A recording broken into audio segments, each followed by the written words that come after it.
a sadness. I think depression is maybe a slightly separate thing. Not to nitpick, but it feels like that's a disease. Yeah. And there's also a lot of sadness in the world. And you're lucky if you're sad. Because if you're sad, it's circumstantial and you can do something about it. You know, are you depressed because you have a serotonin imbalance in your head and it's a heritable trait? Or are you sad because your life hasn't worked out the way you want it to work out? Well, if that's the case, the latter, you're in luck because you can change that.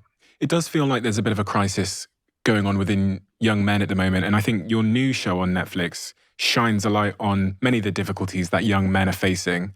I was really excited to talk to you about this particular topic because I've been trying to arrive at a position myself on why so many young men appear to be lost and suicidality has increased, and there's, you know, these new masculine influences or masculine influencers that are really rounding up this cohort of young men. Who are we talking about? Andrew Tate? Andrew Tates of the world. Well, Andrew Tate's interesting, isn't he? Because I think John Mulaney made the observation, Trump is a poor person's idea of what a rich person looks like.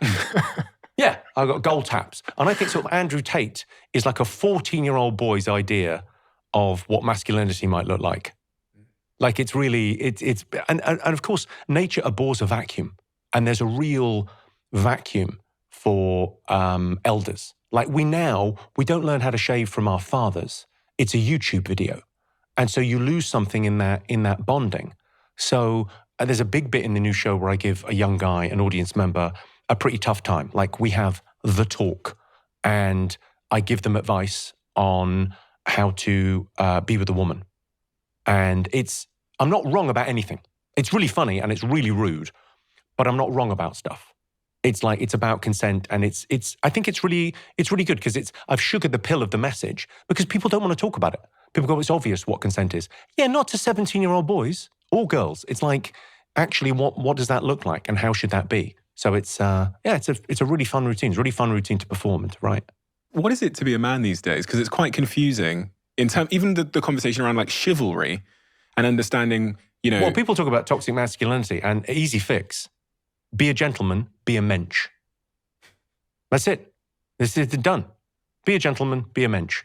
A gentleman is never rude by accident. It's Christopher Hitchens' line. Great.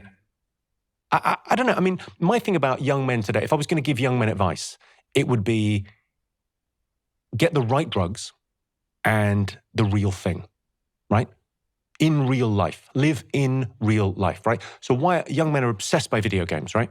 Obsessed. They're spending hours and hours and hours online playing video games. Why? Well, that's a proxy for career. Right, video games. You think about the levels of video games and what people do on video games. That's a proxy. That's like it's a substitute for the career that they're not having. And then they spend a lot of time, fapping to Pornhub or YouPorn or whatever. And that's a proxy for sex. And my thing would be, George Orwell wasn't right. Our power won't be taken away from us by some authoritarian master. We're going to give it away for cheap dopamine.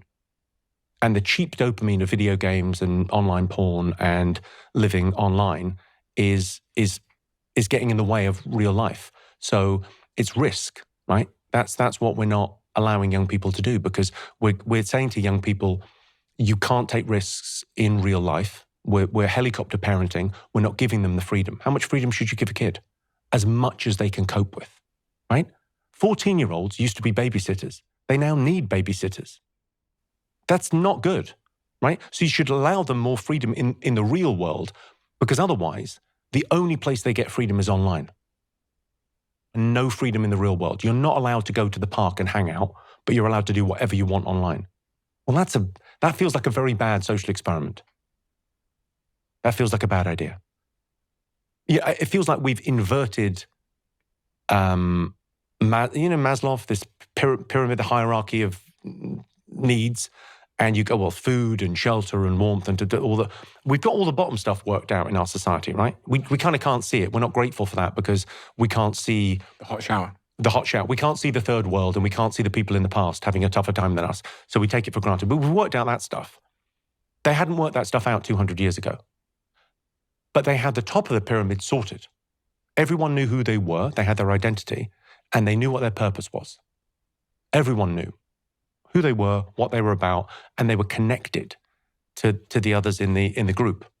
And now we're kind of free-floating individuals